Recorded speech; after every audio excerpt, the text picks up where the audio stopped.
ওমা তাড়াতাড়ি ভাত দাও। এই তো প্রথমে থালায় পড়ে গেলো গরম গরম সাদা ভাত। আজকে তো নিরামিষ, শনিবার দিন তো আমরা নিরামিষ খাই, আর নিরামিষ হলেও কি হবে, দুর্দান্ত সব মেনু আছে। প্রথমেই দিয়ে দিলাম একটা কাঁচা লঙ্কা, বাটার মধ্যে একটুখানি কাঁচা সর্ষের তেল দিয়ে দিলাম।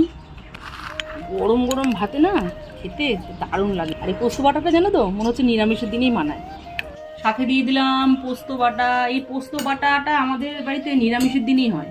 দিয়ে দিলাম একদম ঝুড়ি করে কাটা উচ্ছে ভাজা, মচমচে করে করেছি আজকে।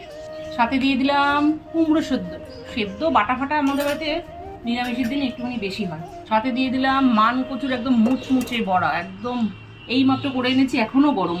দিয়ে দিলাম ঘন করে মুগের ডাল, আজ মুগের ডালের মধ্যে কোনো সবজি দিইনি। শেষে দিয়ে দিলাম টমেটোর চাটনি। প্রথমেই থালায় পড়ে গেল ডাল, তারপরে দিয়ে দিলাম চাটনি। নাও, শনিবারের একদম তৃপ্তিদায়ক নিরামিষ থালি পুরো রেডি। পোস্ত বাটা, উচ্ছে ভাজা, সেদ্ধ, কচুর বড়া, ডাল, চাটনি সব আছে। না চটপট শুরু করো।